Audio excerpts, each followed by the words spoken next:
O que Por vocês isso, acham? né? Fricção científica ou ciência fricção? Eu gosto de fricção científica, cara. Ótimo, bacana O demais. nome vai colar mais. Eu acho Também que sim. acho.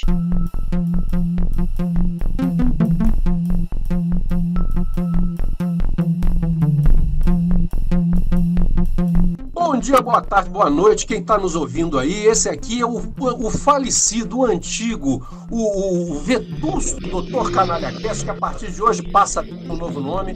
Vocês estão ouvindo o Fricção Científica.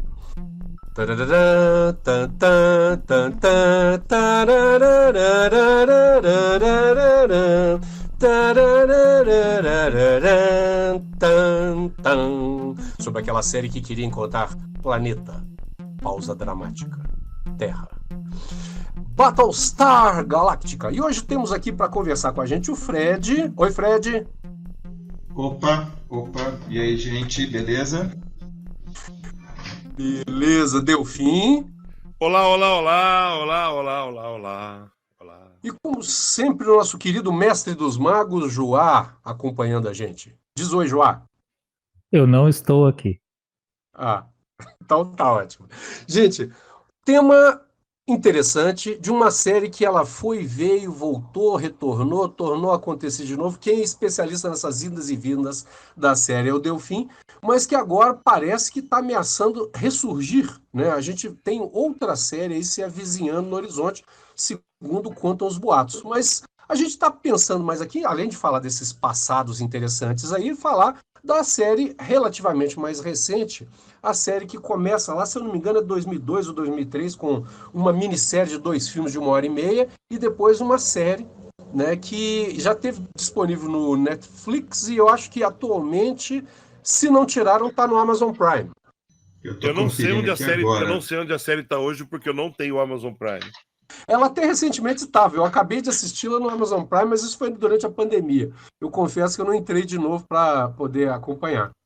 Mas eu te confesso que eu assisti enquanto ela estava acontecendo, assisti pela Romênia e comecei a assistir atrasado, né? Quando eu comecei a assistir, já se estava comentando sobre, já estava na primeira temporada, no terceiro episódio, e eu percebi que tinha uma coisa acontecendo porque eu tinha pulado a minissérie original que tinha dado origem à série reinventada, né?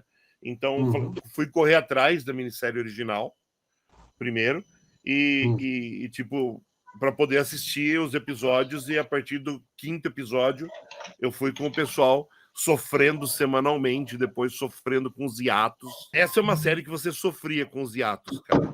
Muito pior que Lost. Até porque era uma série que pegava, pelo menos assim, eu não consegui gostar de Lost, eu tenho um perfil complicado, eu sou daquelas poucas pessoas que não gostaram de Lost. E, aliás, odiaram o final, até porque não gostaram do começo. Mas aí pelo menos é coerente. E eu sou uma das poucas pessoas que não viu Lost. Porra, eu vi. Pois é, eu sempre ouço isso das pessoas, eu vi. Aquela sensação de que gastou um tempão. Felizmente a gente não está aqui para falar de Lost, podemos até falar de Lost em um determinado momento qualquer. Mesmo porque vamos falar de uma astronave de combate que ficou bem perdidinha também. Pois é, perdido por perdido. Bom, mas aí só para localizar as pessoas, a gente tem uma série então, que é uma série mais recente, pelo menos a última que existiu, ela é baseada em outras experiências que aconteceram antes, né? Então a gente teve uma série em 78 chamada Galáctica, Astronave de Combate, ou em inglês Battlestar Galactica, né? Que foi inspirada numa vibe meio Eram os Deuses Astronautas, né? Que ficou muito famosa, depois teve Star Wars, pipocou lá em 77, e as pessoas resolveram fazer uma fusão dessas duas coisas e criaram uma série que marcou época. Eu me lembro de ter assistido essa série quando garoto e ter gostado bastante.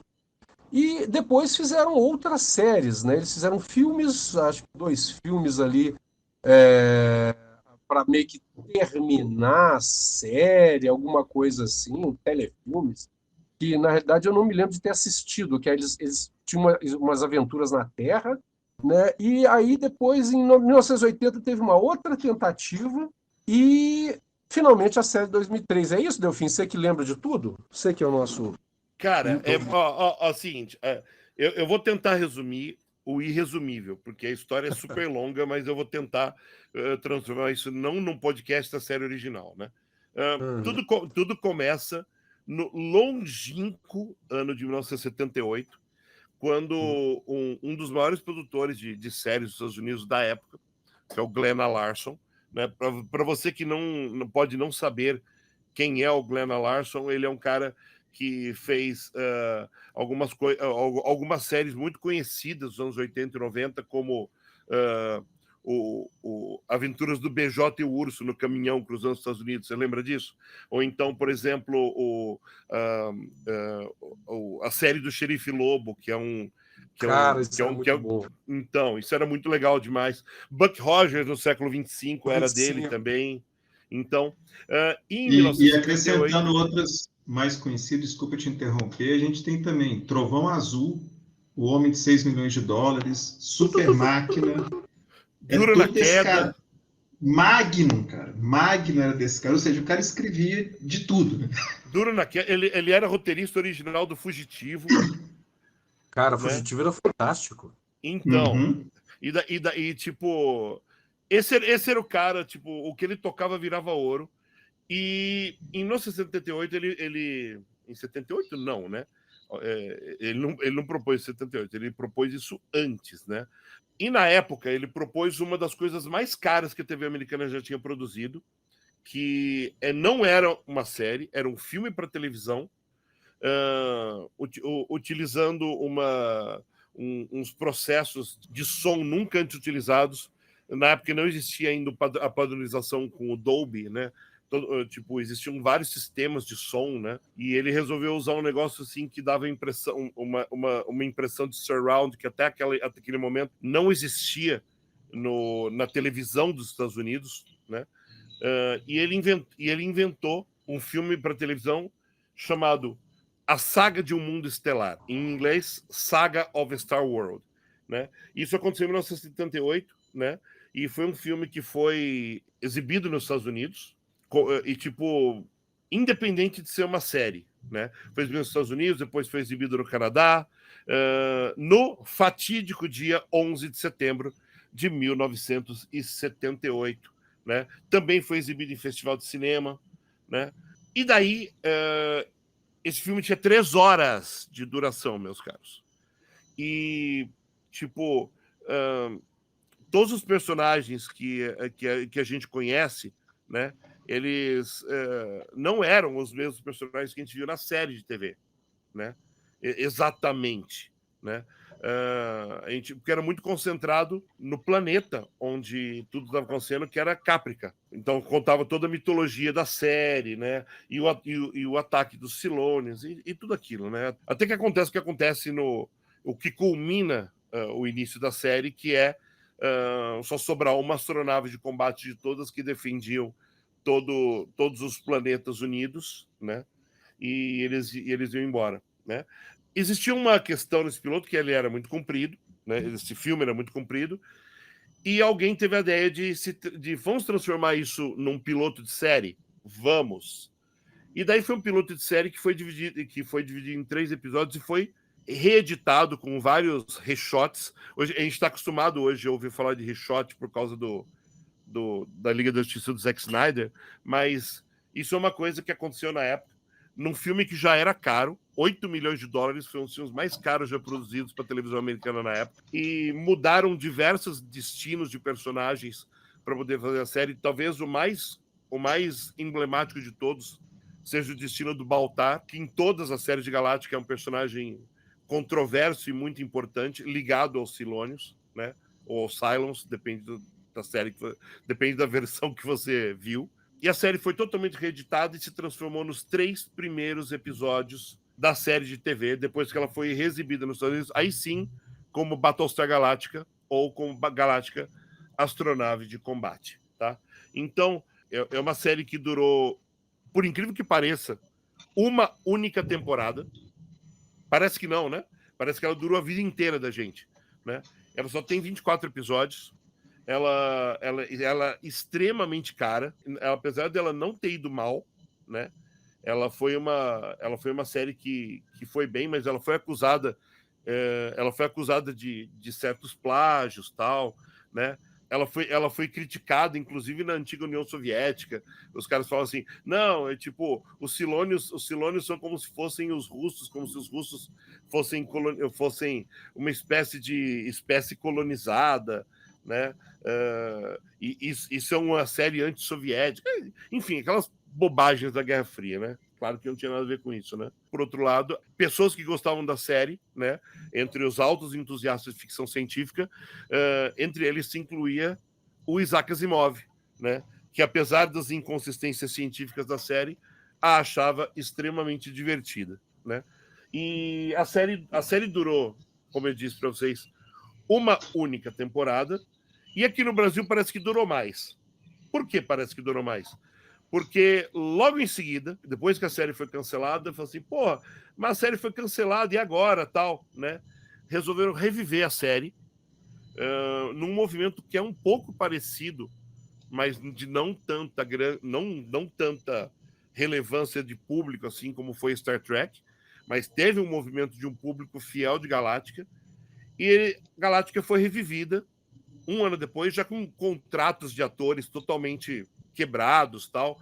Como trazer a série de volta era um problema, né? E daí a série dá um salto no tempo, e aqui no Brasil a gente viu essa série como Battlestar Galáctica, como a Galáctica Astronauta de Combate, só que ela, na verdade essa segunda série se chama Galáctica 1980. Ela dá um pulo no tempo para a Galáctica chegar à Terra. Então, tipo, é uma série em que a Galáctica chega à Terra, né? E a série é um fracasso, dura 10 episódios apenas, né? Mas, e tipo, com outros personagens, né? Ela tem muitíssimos poucos personagens da série original, só alguns personagens principais estão nela, né? E depois que ela é cancelada, algumas tentativas de se reviver com filmes de televisão, principalmente o Richard Hatch, que faz o papel do Apollo na série original, ele sempre esteve envolvido com Galáctica, é uma paixão da vida dele, né? Tentou reviver a série diversas vezes, até que aconteceu em 2003 a minissérie do Battlestar Galáctica reimaginada pelo Ronald D. Moore, né? Para você que não sabe quem é o Ronald D. Moore, do mesmo jeito que apresentou o Glenn Larson, ele também é um cara que tudo que toca vira ouro. Ele começou como roteirista de Star Trek A Nova Geração. Na verdade, esse é o começo de carreira dele que a gente está ligado, né? Então ele começou a escrever alguns bons episódios da Nova Geração. Ele é um cara fundamental para o sucesso da Deep Space Nine, né? E depois de Star Trek, ele começa a se envolver com alguns outros projetos, né? Talvez o projeto mais conhecido, apesar de não ser tão conhecido, só quem assistia as madrugadas do SBT, né? Conheceu esse projeto dele, que é uma série muito legal, se você puder assista, chamada Carnivale, que não é uma série de ficção científica, mas é uma série que envolve coisas estranhas, algo de sobrenatural, né? Envolvendo um circo interativo dos Estados Unidos, quase um circo de horrores, né? Mas que é bem, bem legal, né? E assim que acaba a participação dele em Carnivale, ele vai direto para a Galáctica, né? E daí ele tem esse envolvimento direto com essa série, que envolve reimaginar para os dias atuais, de um jeito, vamos dizer assim, um jeito mais sério de se ver a série, como se fosse o mais realista possível, culturalmente, politicamente, e é assim que Battlestar Galáctica, a série que todos amamos, ou que deveríamos amar, surgiu. E esse é o pano de fundo para a gente conversar. Aproveitando, Delfim, que você fez esse apanhado fantástico, inclusive eu aprendi um monte de coisa que eu não sabia. Eu cantei a melodia errada quando a gente começou. Eu cantei, acho que se não me engano, Buck Rogers. Eu não fazia ideia do que estava cantando. Eu falei, o que ele está cantando? Porque a melodia é...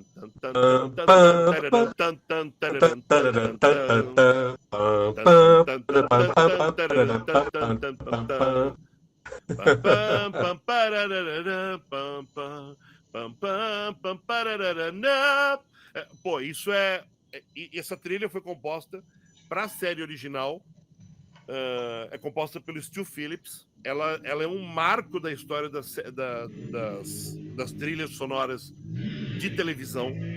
Ela marcou tanto que os fãs fizeram de tudo para que o Ronald D. Moore trouxesse essa música de volta, de alguma forma, para a série reinventada.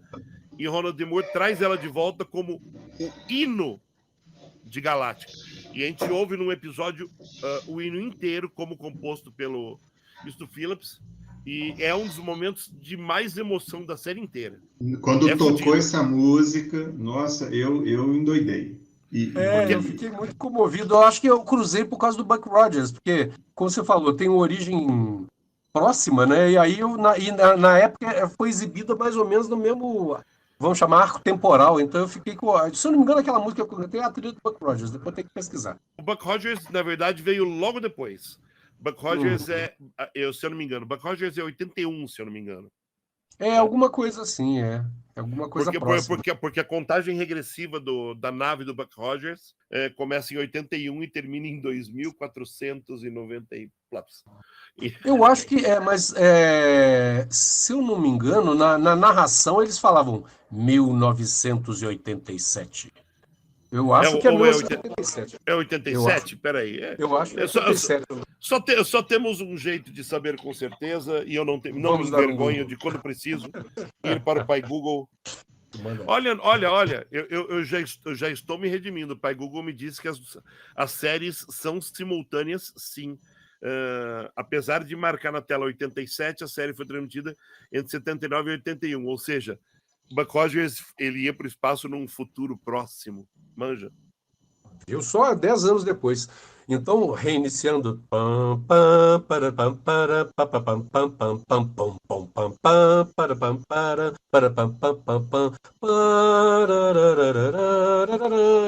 Temos aqui, então, Joá, Delfim, eu e o Fred em busca do planeta Pausa Dramática, Terra. Vamos retomar, então, gente. Retomando. Por que para vocês... Oi, diga. Cláudio, para não dizer que eu não falei nada, o Carnivale tá na HBO Max, tá? Só para...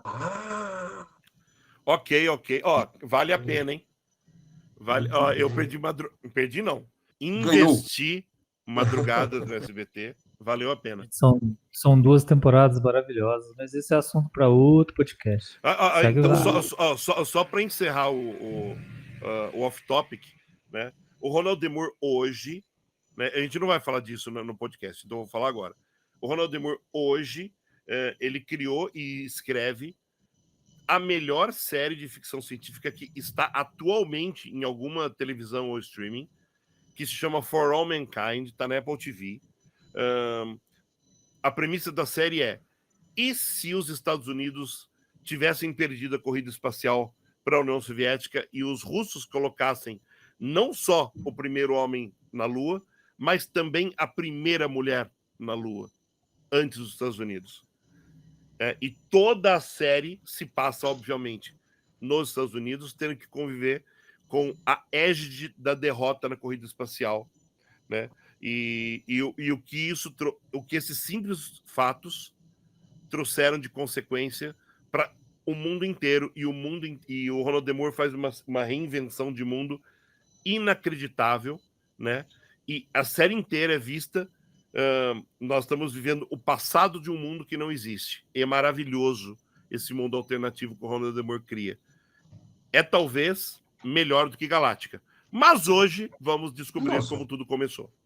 Isso. Então, aproveitando, eu queria ouvir dos meus coleguinhas, mas talvez o Fred possa falar, né? O Delfim, eu já saquei a do Delfim, eu tenho certeza que ele vai falar bem nessa linha, mas por que Galáctica é importante para vocês? Eu queria ouvir do Fred primeiro. Por que para o Fred é importante? Né? E o Delfim já me deixou várias pistas aí. Para mim também Fred, por que foi importante para você, irmão? Bom, eu desde criança, né, eu tinha um fraco por astronomia, né? Eu sempre achei a astronomia uma coisa genial. E eu vi Cosmos do Carl Sagan, que também passava nas manhãs de sábado na Globo. E eu achava aquilo, assim, muito maravilhoso. E como eu era do interior, né, apesar da gente até ter cinema lá, mas geralmente os filmes chegavam muito atrasados. Então era a televisão que era por onde eu acompanhava as coisas mesmo. E quando eu vi o Battlestar Galactica, né, quer dizer, na época, né, ele veio aqui como Galactica Astronave de Combate, eu vi o anúncio e eu endoidei, né? Falei, gente, isso deve ser legal. E quando eu comecei a ver, assim, era tudo que eu queria assistir numa série de ficção científica. Porque é engraçado, né? Eu tentei ver o Jornada nas Estrelas, e é meio herético isso falando agora, mas eu sentia falta no Jornada nas Estrelas de ter estrela, de ter viagem, de ter as coisas espaciais mesmo, justamente porque a pegada do Jornada nas Estrelas era uma discussão mais filosófica das coisas. E Battlestar Galactica, junto com Bucky Rogers também, que eu adorava na época, tinha tudo que eu queria. Tinha nave voando, tinha espaço o tempo todo, tinha batalha, tinha Silônio. Então, assim, é uma série que mexeu demais comigo na época e inclusive, acho que eu não consegui acompanhar ela inteira, porque eu não lembro da temporada toda. E aí passou o tempo, né? De repente eu vejo um anúncio de venda de DVD de Battlestar Galactica. Eu falei, ué, gente, será? Aí eu fui ler um pouco mais e vi que era um remake da série e eu comprei os DVDs. Eu comprei o DVD da primeira temporada. Inclusive é engraçado, né? Porque o primeiro episódio, que vem como primeiro episódio, é até o primeiro DVD, é essa minissérie, né? E eu comecei a ver aquilo e o episódio não acabava, né? Falei, pô, gente, mas que episódio gigante. Mas foi tão maluco que eu não percebi que eu estava vendo um episódio há mais de 2 horas. Então eu fiquei vendo aquilo assim, grudado na televisão. Sabe? Foi muito, muito impactante ver aquilo ali. Então, assim, foi uma série que mexeu comigo, mexeu com esse meu imaginário de infância. E é interessante porque eu assisti com a minha companheira e ela não gosta de ficção científica, mas ela também ficou fissurada com a série. Uma prova de que, né, que Battlestar Galactica é muito mais do que ficção científica. A ficção científica é um pano de fundo para uma discussão filosófica, religiosa até, tocando a questão religiosa e política. E eu acho que, assim, tudo bem que a gente comenta depois, né? Eu achei a penúltima temporada meio fraca, mas, assim, eu acho que ela consegue manter isso de forma magistral praticamente a série inteira. Então, ela mexeu comigo e mexeu com uma pessoa que não gosta de ficção científica. Então, eu acho que isso, uma série que consegue fazer isso, ela tem um valor muito grande, né? Quando você atinge um público para além daquilo que, entre aspas, seria o seu público-alvo. Delfim, como é que foi para você? O que te pegou em Battlestar Galactica? Ó, seguinte, Battlestar Galactica, obviamente, não começa em Battlestar Galactica, né? Começa com os meus gostos de televisão quando criança, né? Já que Battlestar Galactica estreou aqui no Brasil quando eu tinha cerca de 9, 10 anos de idade, né? Desculpa, 8, 9 anos de idade. Então, antes disso, o que tinha de ficção científica na televisão, eu ficava simplesmente maravilhado. Maravilhado. E eu assisti muito, né, ficção científica. A primeira série de ficção científica que eu me lembro é uma série de que ninguém se lembra. As pessoas acharam que eu estava inventando essa série por muito tempo. Até que eu, tipo, é criança, tá inventando isso, não é possível, né? E até o dia em que eu encontrei os vídeos dessa série e falei assim, puta que eu... E daí quando eu fui entender racionalmente o que eu estava vendo, né? Porque eu sempre fui aquela pessoa que, quando criança, não ligava, como toda criança, não liga para os créditos, né? Só tá vendo o produto, né? E de repente, quando cresce, tipo, quando eu já tinha 20 e poucos anos, quando a internet nasceu, né? E uma das primeiras coisas que apareceu na minha frente, que eu fui procurar, foi isso e realmente estava lá, né? Que é uma série canadense que eu tô tentando doidamente lembrar como é que era o nome em português, né? Espaço 1999. Não, senhor. Tá pensando o quê? Eu não sou newbie. Peraí. Pô, assim você cortou a minha linha de raciocínio. Eu gosto muito de Espaço 1999, né? Que não era esse o nome em português, inclusive. Mas, tipo, a série era uma série canadense, escrita e concebida por um cara chamado Harlan Ellison, né? Que é, tipo, um dos maiores escritores de ficção científica da história. Ele escrevia sob pseudônimo, né? O pseudônimo dele era Cordwainer Bird, né? Ele toma esse pseudônimo de um dos maiores pseudônimos da ficção científica, que é o Cordwainer Smith. Um dia vocês corram atrás e descubram quem é, né? É o maior escritor desconhecido de ficção científica, que é o Cordwainer Smith. E ele cria essa série no Canadá, chamada The Star Lost. Star Lost, ele conta que no Brasil se chamava algo como A Estrela Perdida, é algo do tipo. E eu assisti essa porra na Tupi, quando eu era criança, na casa da minha avó, porque na minha casa eu não pegava tão bem. Eu sabia a hora que passava, eu sabia o dia que passava e enchia o saco da minha mãe. Puta, vamos na avó, né? E daí, quando eu ia pra avó, a primeira coisa que eu fazia era corria pra televisão pra assistir isso, passava 7 horas da noite de quarta-feira, eu acho. Esse é o meu nível de lembrar das coisas, né? E Star Lost, ele conta a história de uma coisa que está muito em moda hoje em dia discutir, que é uma nave geracional. Quer dizer, uma nave que está no espaço há tanto tempo, com ambientes de vida e tal, com pessoas crescendo nela e, tipo, são os descendentes da nave que foi embora há muito tempo de um lugar, procurando um outro planeta para colonizar. E ela é feita de diversos domos, e esses domos são... cada um deles tinha um ambiente diferente. E eles não se comunicavam entre si. E conta a história de um desses caras, né? De um desses personagens, de um desses domos, que era o Devon. O Devon, ele era interpretado pelo mesmo cara do 2001, o Kerdulia, né? E ele começa a cruzar esses domos, por algum motivo que eu não lembro, né? E começa a interagir com esses outros ambientes, porque a nave vai chegar em algum lugar, né? E é preciso saber como reagir em relação a isso, né? Então, é uma puta série que durou pouco, tem 16 episódios. O Brasil tinha esse hábito de importar séries que fracassaram para poder pagar menos. Então, a gente viu um monte de série cancelada no Brasil e a gente viu pouca série de sucesso de verdade porque elas eram mais caras. Vocês sabiam disso? É verdade, sobre a TV brasileira. Globo, Tupi, Record, Bandeirantes, todas faziam isso. É incrível. E essa série me levou a pensar, puta, outros lugares que têm uma cultura parecida com a da Terra, buscando um outro lugar para morar, sabe?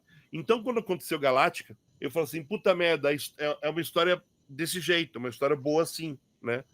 Só que envolve uma guerra. E eu não sei, eu nunca tinha ouvido falar de Star Wars. Eu fui ouvir falar de Star Wars muito tempo depois. Para mim, isso veio antes, né? Porque a TV vem antes, para mim, de cinema, né? Então, me apaixonei completamente pelos personagens, pela série. Os Vipers, as naves deles, tipo, o design delas é interessante até hoje, é maravilhoso. Tanto é que eles são muito mais impressionantes que os designs das naves, tanto de Star Trek quanto de Star Wars, né? São os grandes designs de nave que estão lá, as naves de combate de verdade, dos pilotos, né? As individuais. E essa paixão pela série, acho que tem a ver com... eu fui racionalizar um pouco depois sobre isso. Essa coisa de, além de nós não estarmos sozinhos, a nossa necessidade de nos conectarmos com o universo. A necessidade de a gente se conectar com o que está além de nós. Que, na verdade, é a necessidade que a gente tem de se conectar com as pessoas que estão fora da nossa casinha, né? Estão fora do nosso mundo, né? Tem outras pessoas vivendo fora do nosso mundo. Eu sei que em tempos, por exemplo, de bolsonarismo é difícil pensar nisso, né? As pessoas que estão fora da nossa bolha, por exemplo. Mas tem um mundo lá fora, né? E esse mundo pode ser completamente diferente do nosso. Era essa a premissa de Star Lost, e essa era um pouco também a premissa de Battlestar Galactica. Eram 12 planetas que tiveram que conviver, os sobreviventes deles, numa frota desmantelada, sendo comandadas por uma única nave para proteger todos eles, né? E tanto a série clássica quanto a série imaginada tinham essa mesma premissa, sabe? Então, muito bonito, muito difícil, né? Só que Battlestar Galactica, a série que nós vamos comentar, ela tinha um adicional que a série original não tinha: o militarismo. Ela é uma série de ficção científica militar. E isso muda tudo. Muda tudo, inclusive, no ponto de vista da reflexão, né? Porque eu sempre venho à minha cabeça aquele diálogo da presidenta Rosalind com a Adama, quando ela pede ao Adama que empreste militares, né, mariners, sei lá, o equivalente a isso, fuzileiros, para fazer o policiamento da frota, né, em situações de crise, porque estava tendo problemas lá, e o Adama vira para ela e fala assim, não, né? Os policiais são feitos para servir as pessoas. Militares são feitos para combater o inimigo. No momento que você coloca a polícia como militar, ela vai interpretar o cidadão. Não é exatamente isso que ele fala com essas palavras, mas vai interpretar não o é cidadão exatamente como isso que acontece no Brasil com a PM. Pois é, É foda, exatamente. Não? Isso é muito foda. Isso é muito foda. O Adama, eu falo assim, eu tinha uma coisa, eu vi Star Wars primeiro, Guerra nas Estrelas primeiro, e eu confesso que quando eu vi Battlestar Galactica na TV, eu tive a sorte, né? A gente era muito pobre, mas quando eu vi na chamada na Rede Tupi, um comercial, a minha TV era preto e branco, de Guerra nas Estrelas, meu olho brilhou, eu falei assim, mãe, eu quero ver esse filme. E a minha mãe fez um sacrifício danado para pagar 2 entradas de cinema, que eu não podia entrar sozinho, tal, e ir para a cidade, como a gente falava, eu morava em Contagem, né? Ir para a cidade ver o filme sozinha, ela foi, pagou nossas entradas, eu vi Guerra nas Estrelas, minha mãe não entendeu nada, né? Eu gostei para burro.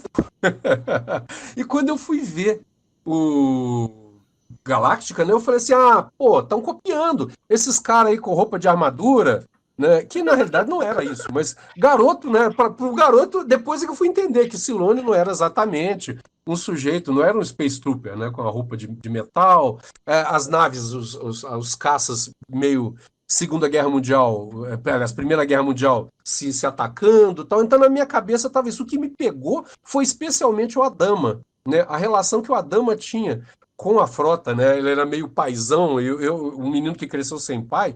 Então a imagem do Adama era muito forte. E no reboot, o Adama me chamou muito a atenção. Porque, puta, que cara do caralho, né, bicho? Era um sujeito muito foda. Ele tem tudo o que a gente espera de um militar, no sentido estrito da palavra, mas sem aqueles vícios babacas que a gente está acostumado a ver, por exemplo, aqui no Brasil, né? E na maioria dos lugares, né? É o ideal militar, né? Ele é o ideal militar. Você coloca uma coisa aí que é interessante, porque essa impressão que você teve de Battlestar ser uma cópia de Guerra nas Estrelas, né, foi meio que um consenso na época, do tipo, o cara está fazendo isso para aproveitar a esteira mesmo. E tinha alguns elementos, inclusive visuais, né, o lance da capa, por exemplo, né, que tinha um negócio do povo usar capa no espaço, que era engraçado aqui. Mas então tem alguns elementos desse, e o pessoal comenta mesmo que, assim, uma das críticas que foi feita é que foi isso, era uma série feita para entrar na onda, né, para aproveitar o sucesso, surfar no sucesso de Star Wars, que é inclusive ruim, porque a abordagem é muito diferente, né? E sobre a questão do Adama, ele realmente é uma figura fantástica, né? E uma coisa interessante que até o nome dele, né? Que é Adama, não sei se é proposital ou não, mas quando você pega na raiz, é a raiz, inclusive, de diamante, né? Que é aquela coisa firme, dura, né? Vem do latim, inclusive, isso. Então, ele é o cara que a série inteira ele não se quebra, né? Ele, até quando ele enfrenta o filho dele, né? Ele mantém firme as convicções dele e tem uma fala maravilhosa, eu acho que um dos diálogos muito bonitos que tem dele com o Apollo, é no final, né, do julgamento do Baltar, né, na série nova, que o Apollo ainda está naquela coisa, né? Eu tenho que ser o advogado, eu estou fazendo o meu papel, e o Adama reconhece aquilo e, inclusive, respeita, né, o papel do filho, mesmo estando em oposição a ele. E aí o Apolo está com aquela consciência, pô, mas será que eu fiz uma coisa certa, né? E aí tem uma sutileza que não fica muito clara aqui no Brasil, porque nos Estados Unidos o sistema judiciário deles não é inocente ou culpado, né? É guilty e not guilty, né? Que seria culpado ou não culpado.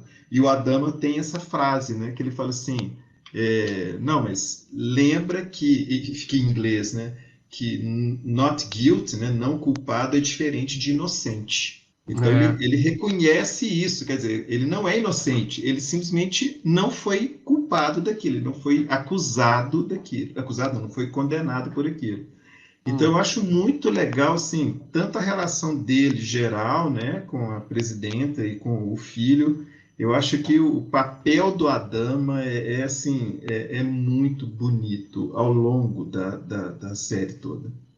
Eu tenho um carinho por alguns personagens. Por exemplo, o Adama na série original, vamos chamar assim, né, na série clássica, ele foi tão forte para mim que eu lembro do Starbuck, eu lembro do Apollo, eu lembro de todo mundo. Mas, por exemplo, eu não lembro do Gaius Baltar. Eu nem sei se tinha ele na série. Eu acho que tinha, mas assim, a figura do Adama foi tão sobressaiu tanto que eu não me lembro do Baltar. Eu vou me lembrar do Baltar, que aliás é um dos meus personagens favoritos na série nova, mais recente, né? O Baltar era quase como o grande mentor humano dos Silônios, né? Tipo, é ele que lidava com o grande líder dos Silônios, que era chamado de líder imperioso, é isso mesmo, né?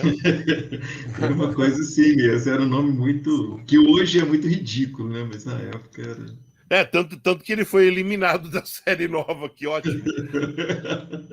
A grande ideia de você ter um conselho dos 12, existirem 12 modelos, sabe? Oniscientes ou prescientes entre si, né? Que substitui esse líder imperioso, eu acho maravilhoso. Sim, é muito legal. E a ideia do politeísmo, né, que está tão presente nessa versão, né? Então é um choque, né? Enquanto eles são 12, mas eles têm um Deus só. O povo da Terra, não, os humanos lá, eles são politeístas, né? E, no entanto, eles tinham um governo só, um presidente. É uma oposição interessante, né? É um desenho que eu acho bacana e como que a série consegue. Tem várias coisas que me chamam a atenção, né? Vocês falaram do que atraiu vocês. Eu pensando nessa versão nova, tem várias coisas que me atraíram. Uma delas é essa questão da religião, né?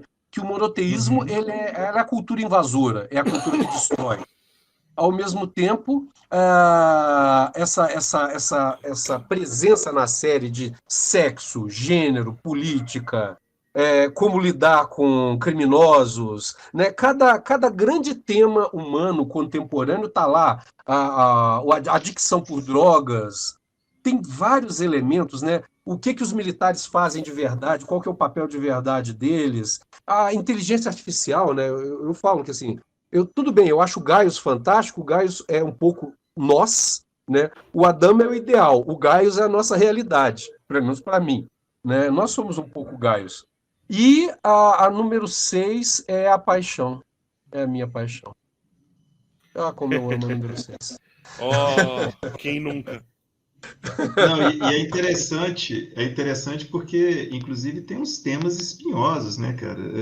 Aquela coisa do estresse pós-traumático, né? Que me fugiu o nome, eu sou péssimo para lembrar o nome, daquele personagem que perde, né, a perna e tem todo o arco dele, né? Ele tem um arco próprio ali de como que ele lida com aquilo. Você vai vendo o cara só se afundando e vai te dando uma agonia aquilo. Então é interessante como é que ele aborda esses temas e sem o menor pudor, assim, sem censura, né? Esse lance, eu achei, por exemplo, extremamente corajoso esse ponto que você coloca, e eu me dei conta disso, eu já estava assim, no meio ou mais para o final da primeira temporada, que eu parei e pensei assim, gente, puta merda, né? Quem é supostamente o vilão da série é monoteísta e quem impor a religião deles, né, para os humanos. Eles querem, assim, eles não admitem que os humanos tenham uma crença diversa. Né? Eles não admitem o politeísmo dos humanos. Soa quase como que o papel das cruzadas, né? Eu fiquei sempre fazendo uma associação, assim, dos cristãos invadindo e falar, não, vocês têm que ser assim porque essa que é a verdade e tudo mais. Eu achei isso genial, eu achei essa sacada fora de série. Inclusive os soldados, né, cristãos usavam armadura, né? Isso é muito louco, Exatamente. né? E tem uma Uhum. casta, tem como se fosse pensando no Império Romano do Ocidente, já que já era cristão. Não, o do Oriente, o do Oriente ficou cristão mais tempo, mas você tem ali as centúrias, você tem digamos, o braço armado, todos Uhum. armadura, né? E parece muito o soldado medieval, o cavaleiro medieval, né? Isso é muito interessante. A série ela é muito criativa, ela brinca com essas coisas de um jeito que é muito sedutor. Uhum. Inclusive, me corrija se eu estiver errado, mas tinha um negócio do nome dos Silônios originais serem Centurions, alguma coisa assim, ou eu estou confundindo com outra? Não, Eu acho que Centurions aparece. eram.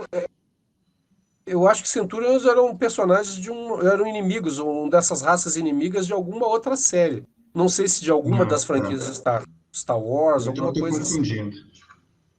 A gente pode Que por, pesquisar, sin- ir ao é, Google depois. que por sinal, uma das coisas que eu acho genial também, um episódio que eu fiquei assim, né? Que é quando aparecem os Silônios originais, né? O design original dos Silônios, e aí você vê os caras, falei, gente, como que os caras, né, resgataram isso e de uma forma muito interessante, né? Que aquilo era um modelo ultrapassado, né? Quer dizer, era uma coisa do passado aquilo. Eu achei aquele episódio também fora de série. Não, é muito legal, cara, muito legal. O fato das mulheres na série, de fato, terem uma igualdade com os homens, né? Uma coisa que a Uhum, gente está muito longe de alcançar. Por exemplo, eu tenho uma relação complicada com a Starbucks. Eu acho ela uma babaca, uma cretina, mas ao mesmo tempo é do caralho ela ser tão feminina e masculina ao mesmo tempo, né? uhum, Ela consegue exercer as funções masculinas não deixando de ser uma mulher, né? Eu acho isso muito legal. E sem estereótipo de gênero também, né? É muito legal pensar isso. uhum. Como que a série lida bem com isso. Só para você, só para a gente entrar no papo dos Centuriões, o Centurião, tipo, na série reimaginada, os Cylons, os Silônios, são a imagem dos humanos, né? E os Hum, robôs, de verdade, os robôs, né? Incluindo até os modelos antigos, que são os mesmos que a gente vê na série original e que são inclusive revistos quando a gente vê um spin-off que vem antes disso chamado Caprica, né? Esses são os uhum. centuriões, né? Os Silônios da série original são chamados na série nova de centuriões. É isso. Aí, ó. É, eu Ah, é lembrava isso, que é claro. eu tinha visto esse nome, eu lembrava que tinha uma coisa dessa mesmo. Porque eu lembrei tinha um desenho animado, se eu não me engano, que tinha Centurions. Eu acho que era. E aí eu misturei, eu cruzei as informações na cabeça. Não confundir com um desenho animado chamado Centurions, que não tem nada a ver com isso. Não, pois é, Uhum. acho que foi. Mas é da mesma, um pouquinho depois, acho que é de 80 e poucos, alguma coisa assim.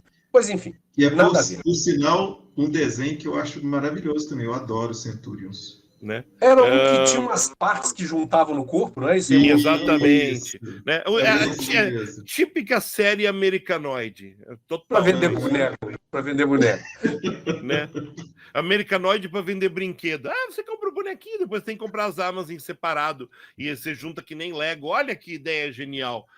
É. Blá, blá, blá, blá, blá. E o personagem que perde a perna é o Sr. Gaeta, O senhor Gaeta. Gaeta, Isso justamente. mesmo. Uhum. cujo arco durante a série é impressionante. Ele era um personagem totalmente secundário, né? Sim. E ele ganha um arco gigantesco quando a Galáctica acaba ficando por muito tempo parada em um planeta. Uhum. Sim, E eles, exatamente. e eles imaginam construir uma sociedade lá governada pelo Baltar. Uhum. Cara, falando nisso tudo, né? Falando em Baltar, né? Eu acredito que não tem problema a gente falar isso, porque acho que isso acontece no piloto, né? Mas uma das coisas mais legais é justamente isso, né? Dessa situação de extremos que acontece, onde você tem uma população de 12 planetas, né? Uhum. Cento não, 40, acho que 40 bilhões de pessoas, e de repente, num episódio, elas caem para 50 mil. que é o grupo que está ali girando nas navezinhas em torno da galáctica, né? Isso é muito legal, porque isso é o caos, é o fim de uma espécie, imagina. A gente pode comparar isso aos judeus europeus vendo o assassinato de pessoas em massa e falando assim, cara, nós vamos nos extinguir, não vai sobrar ninguém.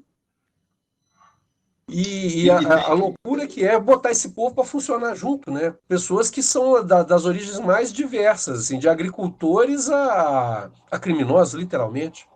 Sim. E é isso que eu ia destacar aqui agora, quando você começou a falar disso. Quando eu apresentava a série para alguém, eu usava essa premissa. Falei, gente, imagina o seguinte, é uma série que você pega 50 mil pessoas e põe para conviver junto e várias delas se odeiam. E como é que você... E não tem para onde fugir, porque elas estão no espaço. Então, elas não podem tipo o Brasil mudar. hoje em dia. Se você quiser se vocês que estão ouvindo isso quiserem ter uma gota do conflito que isso poderia ser na vida real, imagine você pegar hoje em dia 50 mil brasileiros aleatórios e entre eles vão estar gente de esquerda, gente de direita, gente de extrema direita, bolsonarista, político, gente comum e tal. Imagina todo mundo isso para viver no mesmo balaio, tentando se entender. É isso. Exatamente. Esse é o problema. Isso é muito legal. E uma coisa que eu acho que fazia super bacana na primeira temporada era isso, né? A cada início de episódio, ele dava uma contagem do número de pessoas vivas. Ia morrendo, né? Ia morrendo, Cada vez que tinha uma batalha, reduzia o número. Cara, aquilo ali era muito forte, assim, porque, cara, tá reduzindo. E tem uma hora que tem uma batalha gigante lá, e o número cai dramaticamente. Então, assim, é fantástica como que ele abordava, né, esse ponto do limite mesmo das pessoas. Isso era muito, muito bonito. Eu fico pensando nisso, né? Como que a política é um negócio tão presente na série. Eu não sei se vocês também ficaram emocionados, mas eu me lembro de ter visto, eu vi pelo YouTube, o Adama e a Rosalie, né? Os atores, eu não lembro o nome dos atores, eu teria que pesquisar, falando na ONU. Então, os dois sentadinhos nas Nações Unidas discutindo uma série de ficção científica com os embaixadores. Eu lembro disso. Você lembra? Fantástico. Eu lembro disso, eu achei fantástico essa passagem. É muito legal, cara. Eu acho. Essas coisas são. Por isso que eu acho a ficção científica um negócio tão ordinário. Eu, como sou fã lá dos antigos escritores, né? Eu acho que aquelas coisas que eles falavam, né? E acho que era meio que um mote dos grandes, né? Do Arthur C. Clarke, Frank Herbert, né, do Isaac Asimov, né? O grande barato da ficção científica é que você pega uma ideia qualquer, né, que é nossa, da nossa sociedade, coloca num cenário diferente a Ursula Le Guin, né, e exacerba isso para os limites máximos que você consegue pensar. E aí você começa a pensar sobre a condição humana a partir dessa experiência que é inventada, né? Isso é muito legal, cara. Isso é muito bacana. E eu acho que é bacana no Galáctica, né, que além de ter todo essa discussão, eu achava os efeitos da série assim, incríveis. Nossa, tem um episódio que me marcou muito do ponto de vista visual, é um que eles chegam num campo de asteroides e a gente pensa sempre asteroide aquilo que a gente está acostumado a ver nesses filmes, né, de ficção científica, tem um monte de pedrinha voando, né? E o negócio é cheio de poeira, né, cara? E é óbvio que é cheio de poeira, né? Porque você tem rocha chocando com rocha o tempo todo. E aquilo interfere e o negócio fica, né, sujo. Então esse conceito de campo de asteroide sujo eu nunca tinha visto explorado, assim, nunca vi sendo explorado numa série de ficção científica. E gera umas imagens lindíssimas, que você tem o brilho da estrela próxima no campo. E eu ficava assim, gente, de onde que os caras, né, como é que eles vão usar isso? Um negócio que é tão cientificamente óbvio e ninguém nunca pensou nisso antes. E usar numa série, né? Pois é muito bacana. Isso nem é o mais impressionante dessas cenas. Galáctica, a série imaginada, é a primeira série que resolve usar uma premissa científica da qual a gente já devia entender nesse momento e falou assim, pô, mas demorou até Galáctica para isso ser levado a sério e a cabo com constância numa série de ficção científica? A verdade é que sim, né?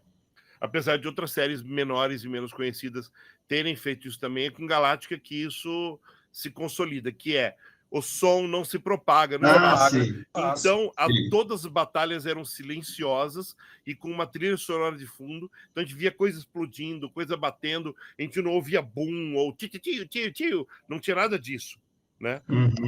A gente via os tiros, tipo, e aquele som de fundo do mesmo autor da trilha sonora da série Imaginada, aqueles tum, sabe? E tipo... E aquilo crescendo, e você, tipo, que nem se fosse uma batida de coração batendo fundo em você. Cada batalha em Galáctica é emocionante. É emocionante. Sim. Eu acho que uma série que conseguiu depois fazer isso muito bem é o The Expanse, né? Que acho que merece um programa. Eu já venho falando isso há muito tempo. É uma série Pelo que amor de precisa Deus. ter um programa. The Expanse é foda. Só para vocês lembrarem, quem concebeu essa trilha sonora foi o Ben McCreary, que vocês devem conhecer de filmes tão bons quanto O Senhor dos Anéis, mas também ou séries como Outlander, sabe? Ou jogos como God of War, é tudo dele, tá? Então... Não, e convenhamos, né, gente? Que trilha, né? Nossa, eu baixei a trilha de Galáctica e ficava ouvindo. Quando eu estava trabalhando aqui, tinha que mexer com alguma coisa que exigia mais concentração, eu punha a trilha de fundo aqui. É maravilhoso aquilo, gente. Nossa, cada música melhor do que a outra.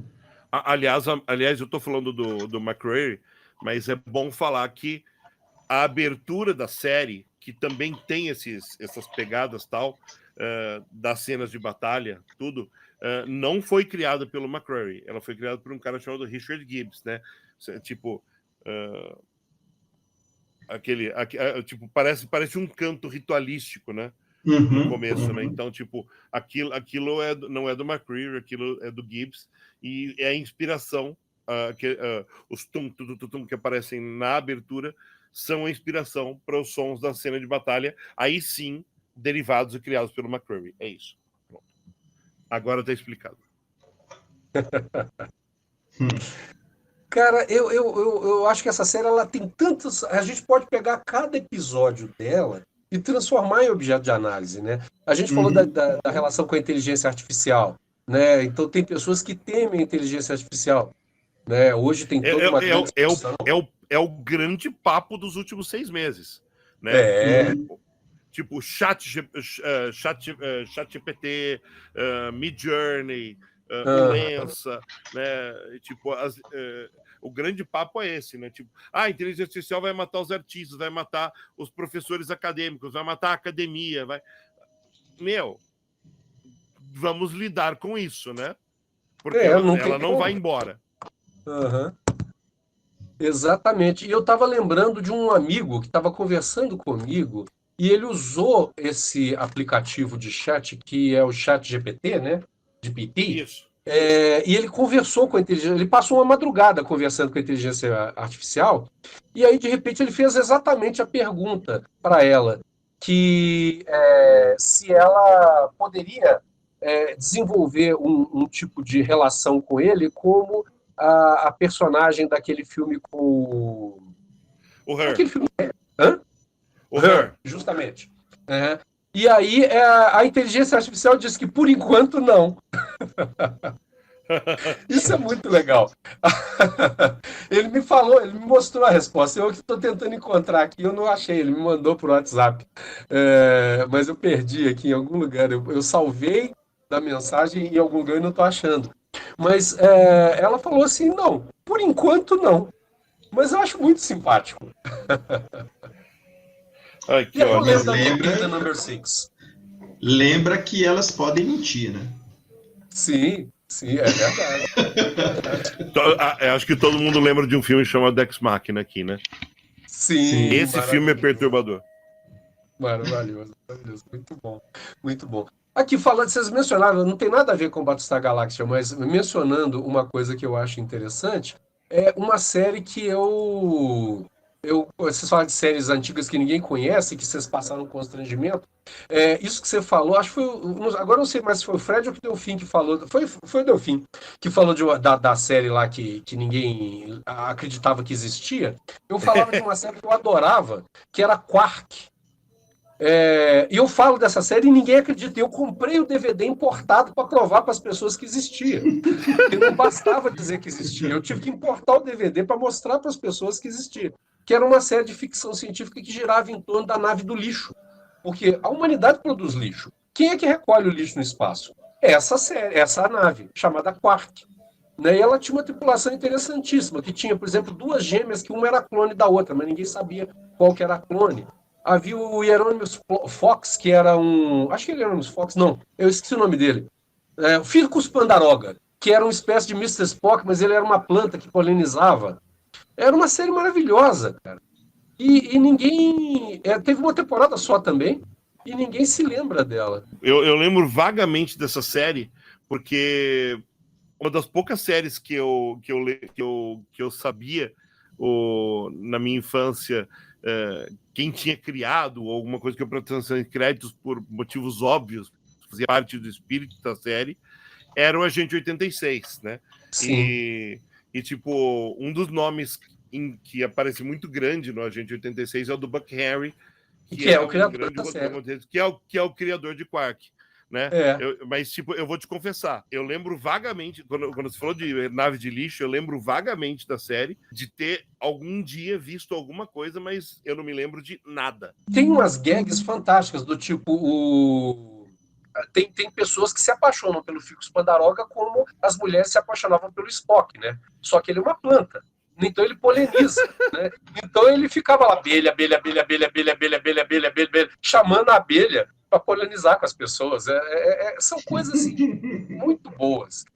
As Beths, eles não tinham como fazer efeito especial de duas, uma clone da outra. Aí eles têm duas atrizes que são gêmeas, que fazem o papel das Beths, que é o jeito deles fazerem a coisa do clone. Porque, na realidade, gêmeas idênticas são clones naturais, né?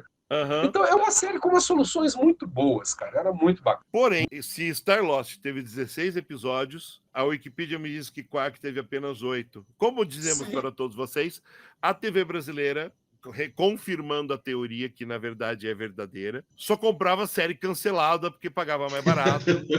Exatamente. Né? Por uma exemplo, das minhas séries...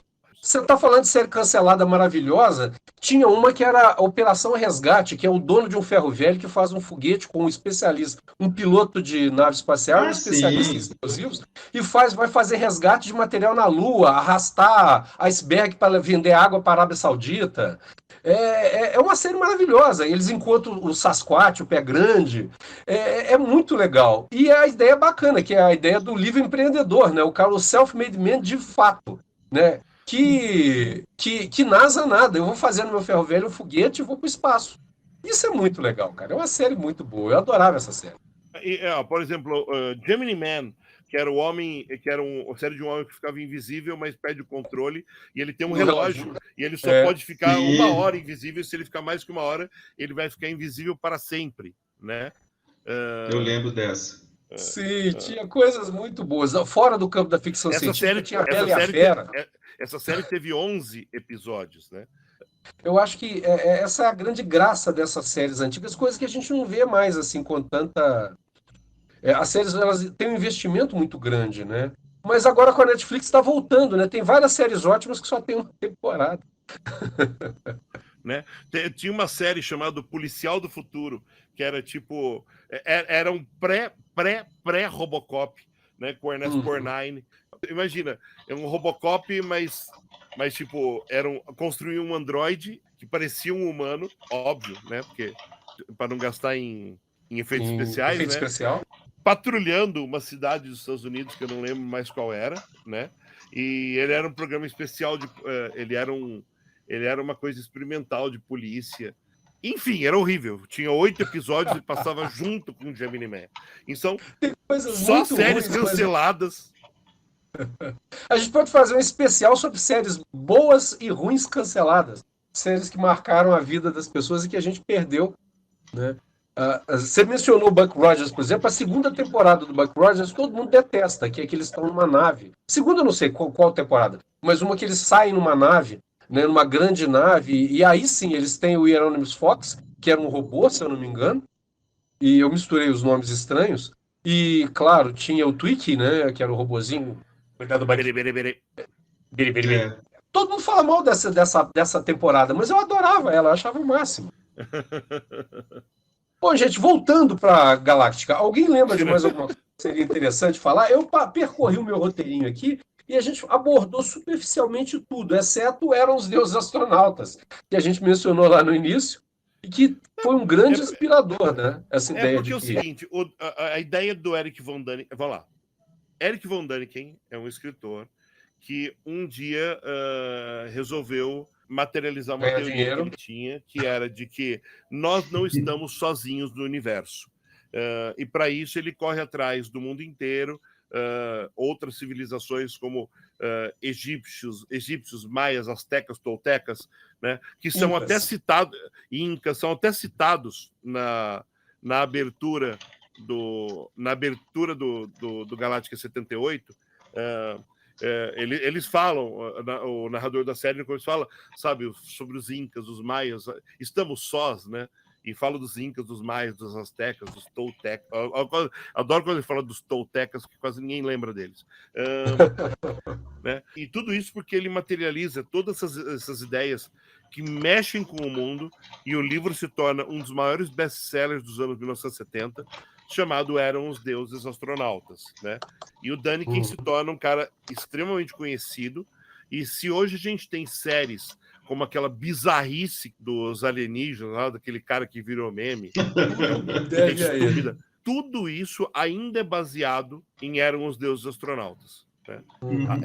Nessa ideia básica dele, que é uma ideia que, inclusive, o Carl Sagan levou muito a sério, né? Um dos impulsionadores políticos para que o projeto, as naves Voyager 1 e 2 acontecessem, foi a popularização dessa ideia por meio dos livros do Däniken, que o Carl Sagan sabiamente soube utilizar para poder convencer os congressistas de que esse dinheiro era um dinheiro muito bem gasto, sabe? Que era tentar se comunicar com quem viesse de fora algum dia. Então, e a séries como Star Lost, séries como Galáctica, imaginam isso. Imaginam essas outras civilizações de algum jeito tentando contatar a gente, né? Ou tentando chegar até nós. E nós, ao mesmo tempo, olhando para eles e tentando entender, né? Se aquilo partiu da gente ou se aquilo está voltando para a gente. E são ideias incríveis, né? Tipo, nós somos os colonizados ou os colonizadores? O Däniken levanta várias questões que vão ser, inclusive, deslindadas em outros livros do próprio Däniken depois, né? E que inspiraram outros autores a escrever outros livros, não necessariamente sobre o tema, mas sobre esse tipo de origem humana, né? Talvez o livro mais conhecido desses, apesar de ser o que menos tem a ver com isso, é a Operação Cavalo de Troia, do JJ Benítez. É isso que eu ia falar. Né? Então, se era por não falar do Däniken, falamos. Pois é, eu achei aqui o texto original, né, de abertura. Existem aqueles que creem que a vida aqui começou lá em cima, bem distante no universo, com tribos de humanos que podem ter sido os antepassados dos egípcios, ou dos toltecas, ou dos maias. Seres que podem ter sido os arquitetos das grandes pirâmides, das civilizações da Lemúria e da Atlântida. Seres que podem ser irmãos do homem e que até agora lutam para sobreviver em algum lugar muito além daqui, entre as estrelas. Eu acho esse texto lindo, lindo, lindo, cara. Lindo, lindo, lindo. E ele é puro Däniken. Ele é puro Däniken. Pegaram o livro, ferveram na água, reduziram com vinho e serviram. E tinha um pouco a ver com Cosmos também, sabe? Porque Sim. Na hora que aparecia, tinham as estrelas aparecendo, né? Só estrelas e uma musiquinha, tipo... super calma, tipo... Não sei se vocês lembram, a maioria dos temas do Cosmos foram compostos pelo Vangelis. Vangelis, sim. Né? Então, sim. Que morreu ano passado. E todo mundo só lembra dele no Carruagem de Fogo, mas ele tem vários discos. Eu lembro dele no Blade Runner. Então, mas ele tem vários discos de ambientação espacial, principalmente um disco chamado Albedo 039. Albedo é um termo em inglês, em português é albedo mesmo, né? Que mede de 0 até 1 a capacidade de reflexão da luz por outro astro, né? E a reflexão de luz da Terra em relação ao Sol é de 0,39, de uma escala de 0 a 1, 39%, né? E esse é o nome do disco, Albedo 0,39, que tem a maioria das canções, das músicas compostas pelo Vangelis, que foram não só utilizadas no Cosmos, também como em outras séries, como, por exemplo, He-Man. Temos Vangelis em He-Man no Brasil. Eu não sei por que só no Brasil, mas um dia os dubladores da Herbert Richards avisam a gente por quê, né? É interessante porque tem essa expressão também na alquimia, né? Tem nigredo, albedo e rubedo, né? Nigredo, obviamente, negro, albedo faz referência ao branco, à pureza, né? E o rubedo vermelho. E só para quem quiser pesquisar depois, o Vangelis era grego, né? Eu acho que ele não nasceu na Grécia. O nome dele é Vangelis Papatanassiou. Ah, viu só? Agora fale isso 3 vezes. Vangelis Papatanassiou, Vangelis Papatanassiou, Vangelis Papatanassiou. Agora diga o nome da banda que fez a trilha sonora do Akira, né? Gei no Yamashimoguri. Gei no Yamashimoguri. Gei o Yamashimoguri. Então, você aprendendo a falar essas coisas, você aprende a falar bem. Fala qualquer coisa, na realidade. Resolve qualquer problema. Inclusive, o Moro, ele deve fazer os exercícios com a fonoaudióloga com esses treinos de trava-língua. Esse negócio de Pedro do Pé Preto é do passado. Exatamente. A gente pode fazer uma coisa nerd. Inclusive, eu verifiquei aqui, ele de fato nasceu na Grécia, na Tessália, olha só, nos belos campos da Tessália. As Tessalidas. Pesquise isso, meu caro ouvinte. Ouvinte desconhecido. Tessalidas. Gente, temos mais alguma coisa para falar? Porque eu imagino que a gente já deve estar... A gente tentou gravar um podcast de Galáctica sem dar nenhum spoiler da série, o que é inacreditável. Porque a gente quer que você assista, tá? Tanto a série tem... Fora a minissérie original, que tem 4 episódios, é dividido em 4 partes, você tem Desculpa, é dividido em 2 partes, né? Você tem a série que tem 4 temporadas e tem 76 episódios, mais alguns webisódios, que entre a segunda e a terceira temporada teve um grande hiato. São mini episódios que foram se espalhando pela internet e que depois se juntam num episódio só, extra, né? É um 77º episódio. Mais Blood and Chrome, que é uma outra série em webisódios que depois o canal Sci-Fi juntou num telefilme, né? Tudo isso faz parte de Galáctica, tá? Para você mais assistir. The Plan também, o plano. O plano, pelo amor de saiu. Deus, porque aquela coisa, né? Eles têm um plano. Na abertura, eles têm um plano. Que porra de plano é esse? Né? E daí você assiste The Plan e o plano é tão bobo que fala assim, porra... Eu tive esse trabalho, eu fui perder meu tempo fazendo... Né? É que eles têm um plano, é uma técnica que é muito utilizada pelo Hitchcock, chamada MacGuffin. Tipo, o plano não é importante. O que é importante é o que acontece por causa do plano. Foda-se o plano. É basicamente o que o filme diz pra gente. Foda-se o plano. Você tá aqui, mas tem um pouquinho mais de Galáctica pra você, legal, mas foda-se o plano. O plano é só MacGuffin, trouxa. Exatamente. Não, porque é muito legal, porque e eles têm um plano, virou um meme também na época, né? Então, toda vez que eles queriam falar de alguma coisa que ninguém tinha ideia do que era, eles falavam isso, né? E eles têm um plano. E tem um negócio interessante que no Firefox, o navegador Firefox, tinha uma das telas daquelas telas que você acessa para poder mexer nas configurações internas, que você tem que digitar um código, e aí falava sobre isso e tudo, e ainda tinha assim, e eles têm um plano. Até o Firefox explorou isso na época, e foi muito legal isso. A minha proteção... Virou uma piada interna, né? A minha proteção de tela desde que a série começou e eu comecei a assistir, até hoje, os dias de hoje, é o brasão de Battlestar Galactica. Você está falando daquele que parece uma espiral?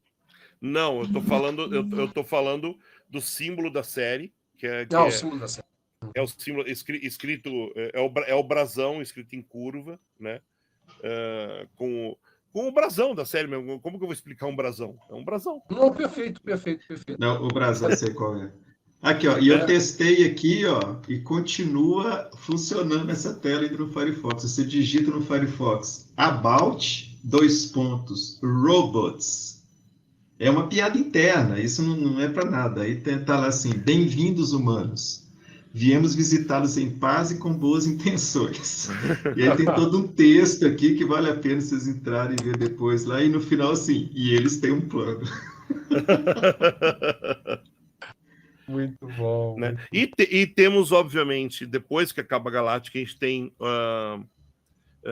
antes do Blood and Chrome, a gente tem um spin-off, que só durou uma temporada, mas é muito legal de assistir, porque conta as origens da família do Adama, né? E as origens dos Silônios também, que chama Caprica, tá? Infelizmente a série foi cancelada, e a série tenta se resolver, né? É bom para a gente entender um pouco do que significam os Silônios para a família do Adama e o começo dessa treta toda, né? E tem esse filme novo, né? Que está sendo pretendido, né?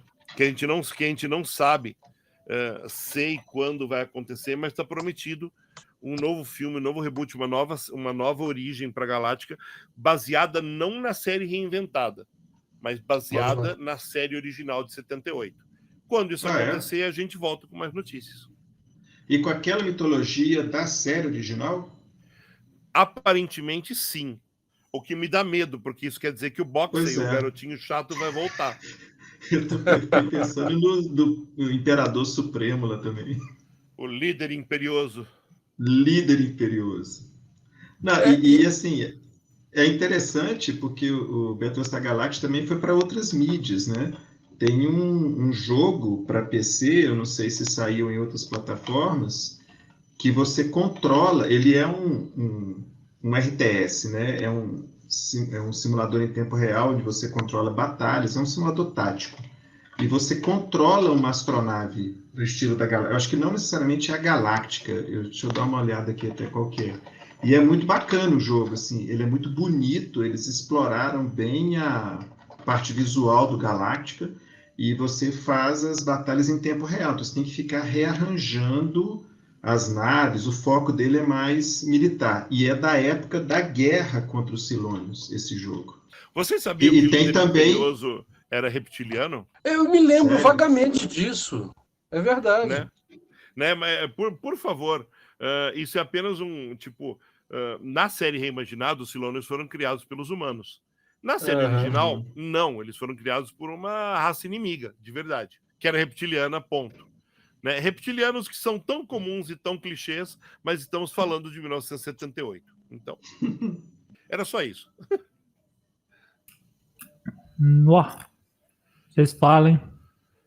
Porque nossa, tá com mais de quase 1h30, é isso? É, isso mesmo. Você já tá até comendo aí, João. Mas o papo tá ótimo, eu tô comendo pipoca aqui. Eu fiz que fazer pipoca pra ver.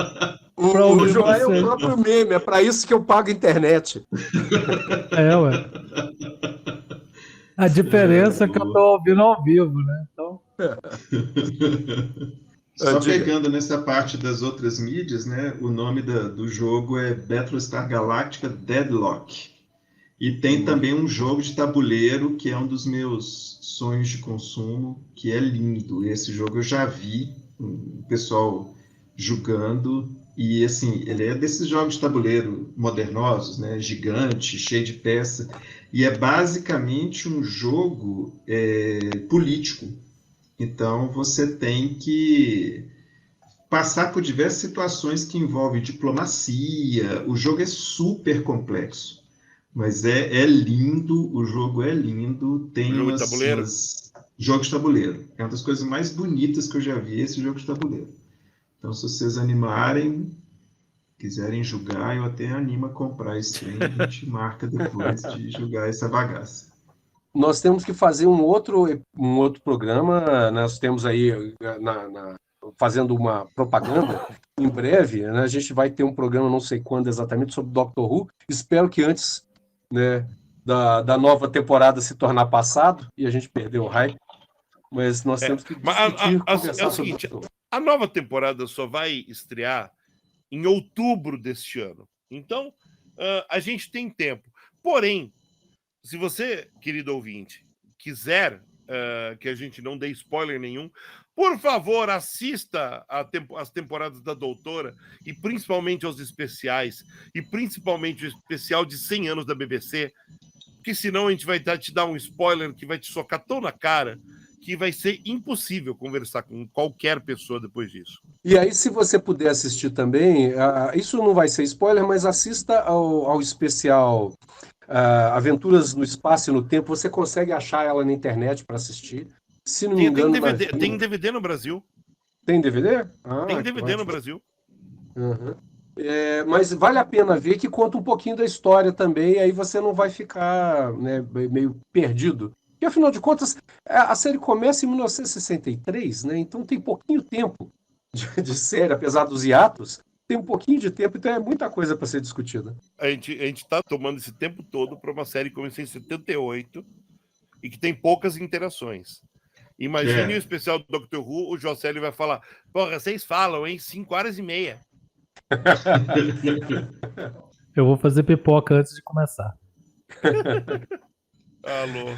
Gente, muito obrigado, cara. Obrigado, Fred. Obrigado, Delfim. Eu vou passar a palavra a vocês para as despedidas finais, mas já vou agradecer por vocês estarem aqui, especialmente o nosso grande mestre dos magos, Joá, que hoje estava mais caladinho, mas estava aqui, como sempre, nos acompanhando aqui nas esquinas do multiverso e do metaverso. E eu acabei de dar uma de Augusto, perdi o que eu ia falar. Beijo, Augusto. Não estou aqui. Não está aí. Tá. Fred, últimas palavras. Delfim, últimas palavras. Despedida para a galera. As últimas palavras, de acordo com isso que está aqui na minha mão, as últimas palavras são Zunir, Zum Zum, Zurrapa, Zurro e Zurzir. Está no dicionário, são as últimas palavras. Maravilha. Fred, suas últimas palavras. Bom, assistam Galáctica. Eu conferi aqui, infelizmente não está em nenhum streaming. Então, assim, foi por isso que eu comprei os DVDs na época, que eu acho que uma série dessas a gente guarda para assistir, né, sempre que tem vontade. Mas deve estar aí nas locadoras bucaneiras da vida, sempre tem isso por aí afora.